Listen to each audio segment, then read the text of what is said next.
kde sa v poli krv stúpa, strmo kulavé.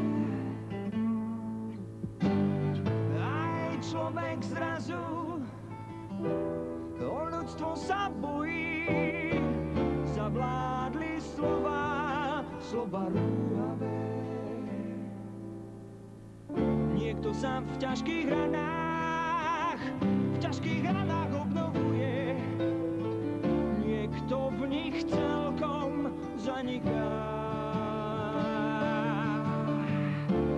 Zaseknutý vzdych súboje a ruje, kdeže ťa nájsť, vzácne slova básnika.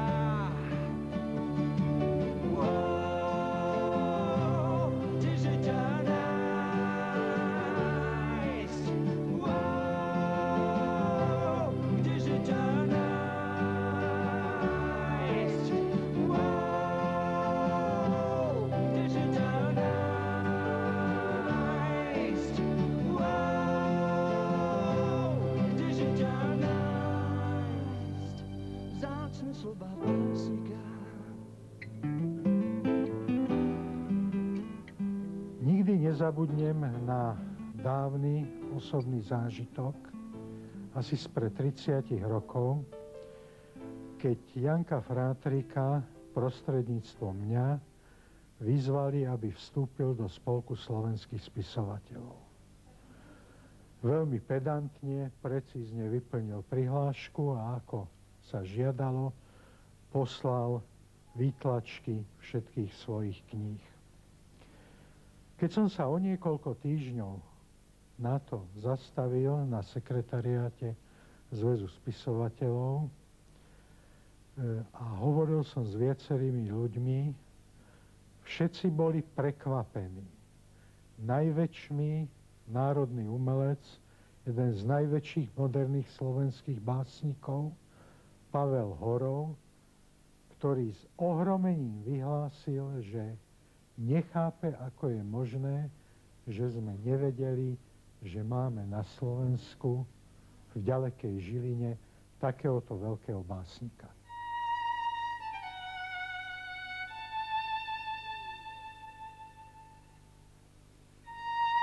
Poznám mnohých súčasných básnikov, ale azda žiadny z nich nie je tak vkorenený do svojho rodného mesta ako práve Janko Frátrik. Na jeho tvorivom konte je niekoľko veľkých básnických skladieb o Žiline a nespočetné množstvo menších básní, ktoré dovedna tvoria akýsi magický, čarovný kaleidoskop tohoto nádherného mesta od jeho dávnych stredovekých počiatkov cez všetky metamorfózy až po súčasnosť.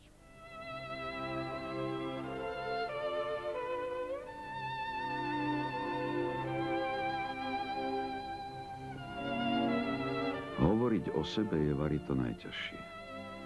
Prichodí ti odkrývať najvnútornejšie vnútro, vyjaviť všetko dovidené aj nedovidené, presnívané aj prebdené, keď v zázračnom posolstve splývaš s dychom prírody a cítiš sa ako súčasť odvekej harmónie.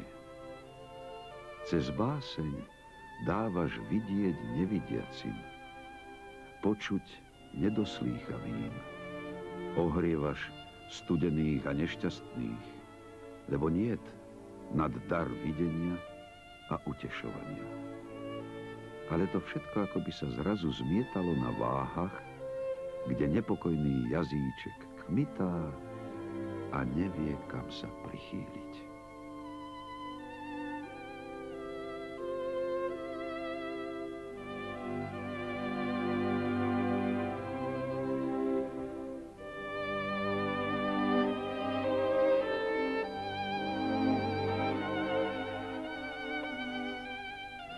Žilina, moja rodná. Tu som poprvýkrát uzrel svetlo sveta podľa horoskopu znamení váh. A bolo to presne uprostred Prvej svetovej vojny. Môj starší priateľ Henrik Bartek ma upozornil, že môj rodokmeň Kráteľkovcov siaha až do Žilinskej knihy.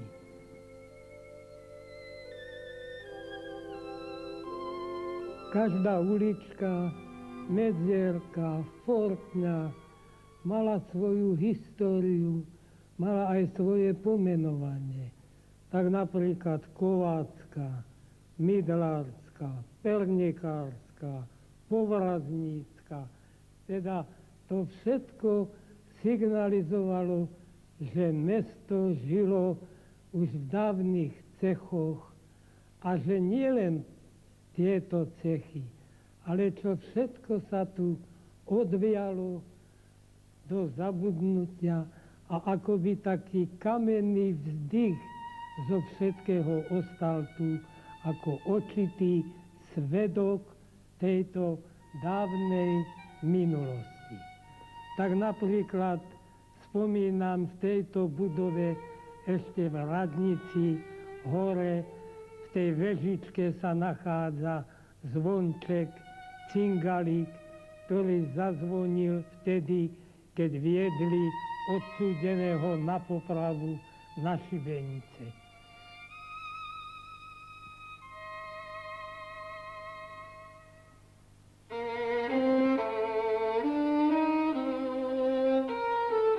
Básnici dobre vedia, prečo s istou nevoľou prijímajú otázky na tému svojich básnických začiatkov. Tie začiatky sú totižto gymnazisticky intímne a preto možno aj cudné a preto možno aj takto cudne o nich hovoria. Treba povedať, že skutočný vstup do poézie cez časopisy, cez povedzme básnický debut, to už je trošku iná téma, ktorá je poznačená možno aj zvýšeným akcentom na vlastenectvo koncom 30. rokov v našej spoločnosti. A zároveň ale treba povedať, že istá optická vzdialenosť, ktorá sa nám dnes javí väčšia ako je povedzme súčasná vzdialenosť Bratislavy a Žiliny, podmienila preciťovanie toho vlastenectva básnika Jána Frátrika, ktorým je predchnutá jeho básnická zbierka Vám rodný mori.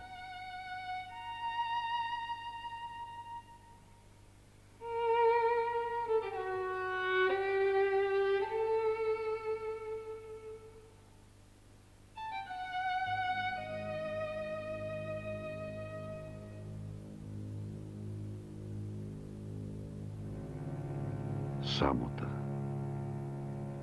Večné dialógy s tebou. Bože, prenikáš v každú báseň, v každý verš. A či priam slávim, lebo trpím, šepkáš, ver vo mňa. V nevere sa zabiješ. Či viac sa rúham, repcem v svojej biede, tým viac si vo mne. Si môj Boh a Pán. Buď spravodlivý, keď raz príde účty skladať z tej mizérie pochybností, z toľkých rán. Koľký ťa privoláva, len keď zleje, keď ostro zavyzváňa ťarcha bied. Len kríž a 7 slov ťa vrátia pravde. Tam všetko nájdeš, v čom sa ešte môžeš skvieť.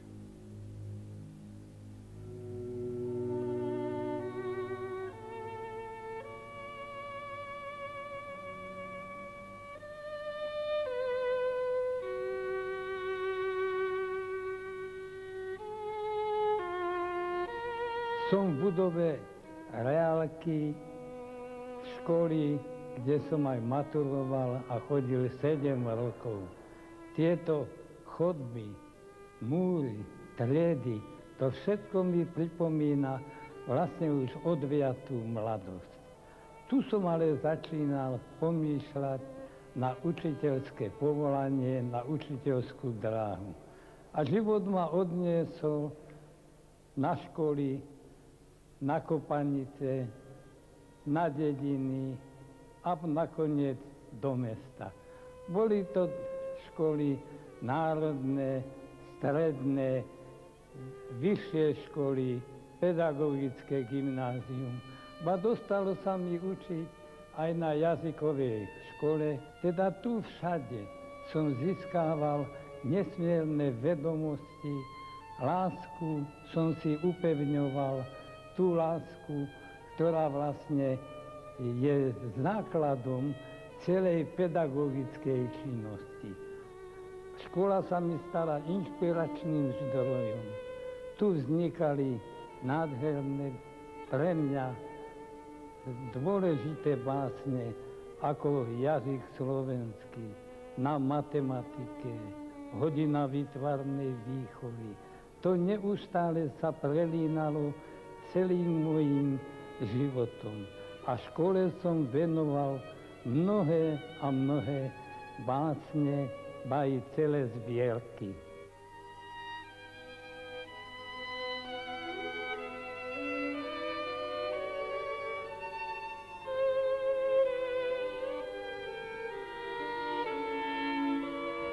Profesor Janko Frátrik ma v gymnáziu učil slovenčinu a hru na husle.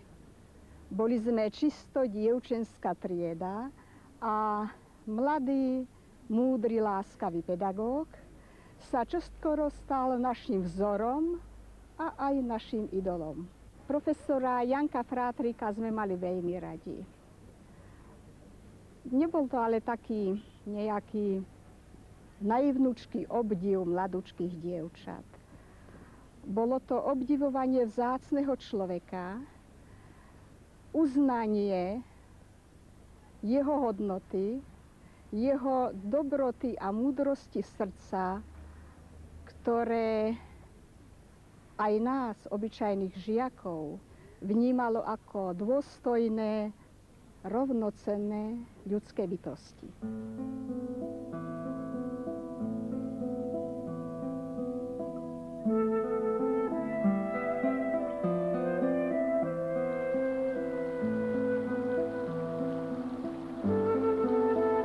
Zvýšilo čosi času na báseň, ale to je všetko málo.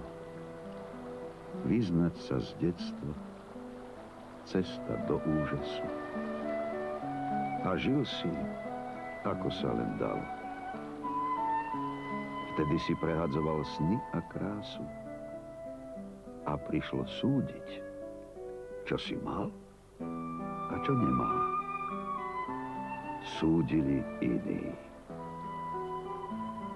Viem, mnoho bolo tiež aj z tvojej viny.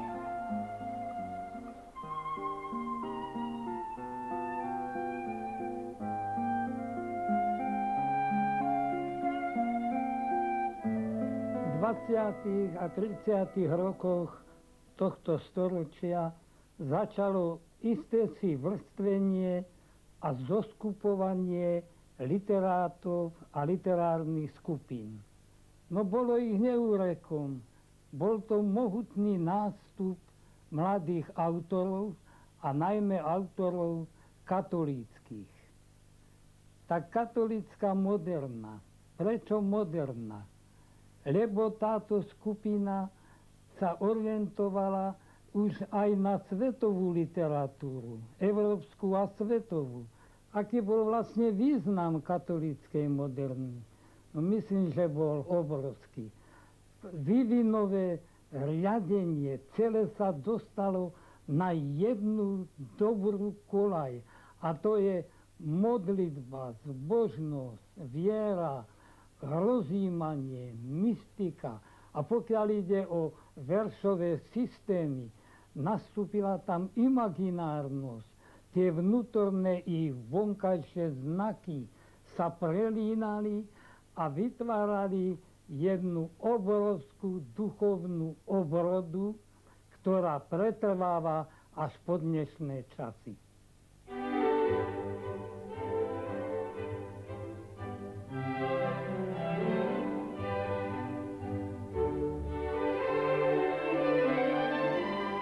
Autor encyklopedického hesla o Jánovi Frátrikovi vyslovil v súvislosti s básnikovým vývinom tézu o kraskovskej poučenosti, o kraskovskej tradícii, ako jednej z príčin, kvôli ktorej sa Ján Frátrik formoval ako básnik mimo literárnych skupín. Jeho poéziu netreba dešifrovať. Sám je šifrantom i dešifrantom tejto poézie a sám je, povedzme to, prorokom lásky, ktorej má toľko, že spolu s nejakou hĺbkou ľudskosti v ňom mu vystačili city aj slová na celoživotnú básnickú výpoveď.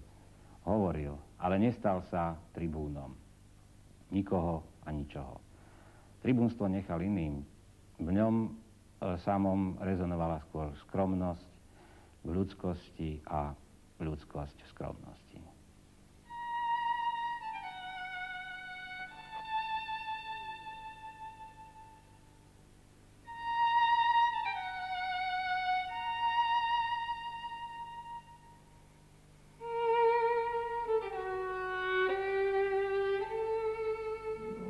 Spevácky zbor slovenských učiteľov Veľká moja láska, bezhraničná, kde som strávil so spevom a so svojimi spevákmi vari štvrtinu svojho života. Pobrázdili sme, pochodili sme krížom, krážom Európu, či to bolo v Londýne, v Paríži, v Belehrade, v Budapešti, medzi Slovákmi, Békešaba, Totkomlož, Čanádalbert, mnoho a mnoho v Juhoslávii, v Bulharsku, na hrade Bran. Toto všetko sa mi teraz premieta ako ďaleký a odviatý sen. A jednako nebol to sen. Bola to životná skúsenosť, lebo sme chodili otvorenými očami, pozerali natúry, charaktery, zvyky, správanie sa ľudí inorečových kultúr. Keby som mal hodnotiť, čo mi dal spevácky zbor slovenských učiteľov, no čo mi dal? Dal mi diela, ktoré som uložil pod názvom Diaľky v nás.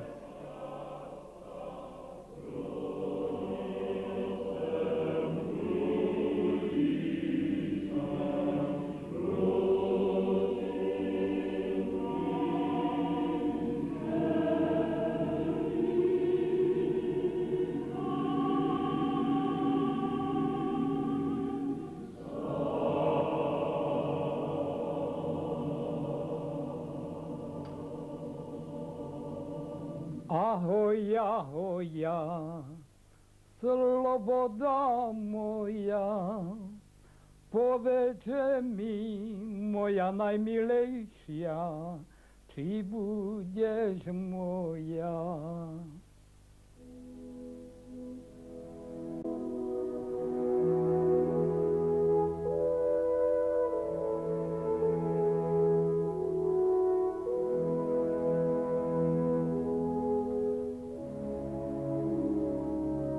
Keby som dožil zmenu storočia a tisícročia, mal by som presne 84.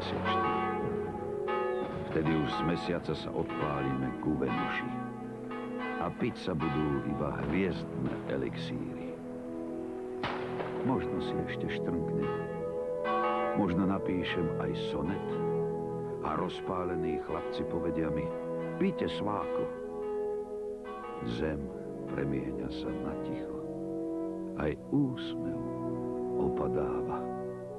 Slnko sa sťahuje a na rade je eskadrila vtákov. A možno budem dávno v čiernej zemi. Mesiac a hviezdy zakrešujú mi sviečku. Kým odtrhne sa zo súhvezdia svetlo básne, možno aj moji žiaci pripíšu ma k dnešku. A bude ľahko chvieť sa medzi vetrami a časom a bude celkom blízo fialové nebe.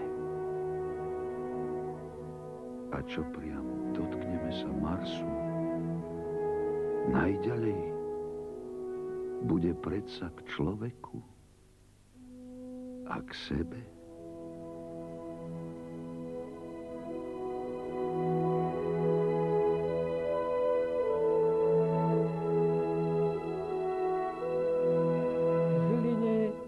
Začínali a dozrievali všetky moje sny, túžby, by som povedal aj víťazstva a veľmi niekedy aj prehry.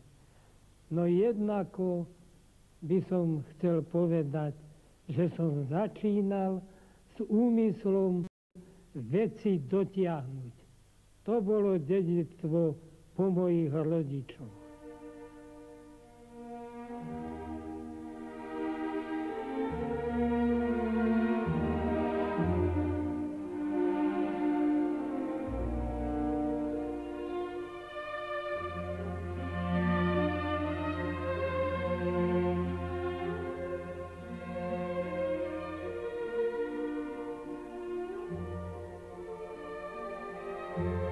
V starých, zastrčených uličkách ľudských spomienok, nedosnívaných snov a márnotratných ilúzií, ešte vždy šarmantne vyhrávajú podmanivé sviatočné akordy nedeľnejšej chvíľky poézie.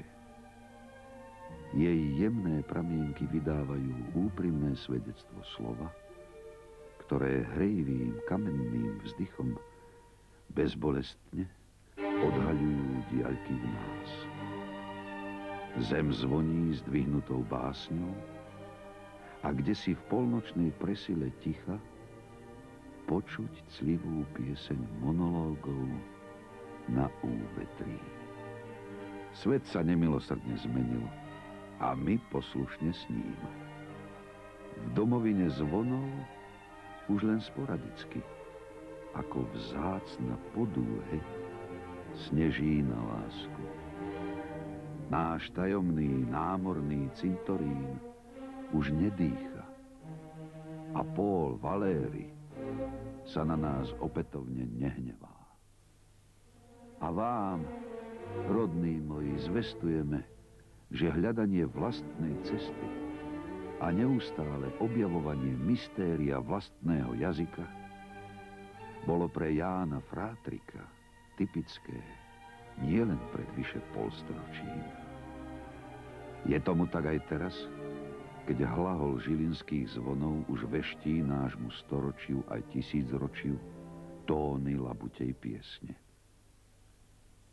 A Ján Frátrik sa prechádza novými i starými uličkami Paríža, Londýna, Žiliny a šteklí naše vnútro láskavými konfrontáciami včerajšieho nostalgického šansónu s dnešným ťažko definovateľným pocitom.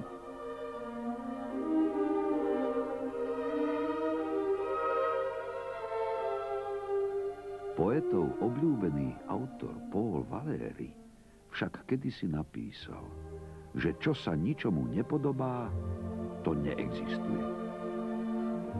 Takže dobrý deň, 82-ročný básnik a ad multos annos.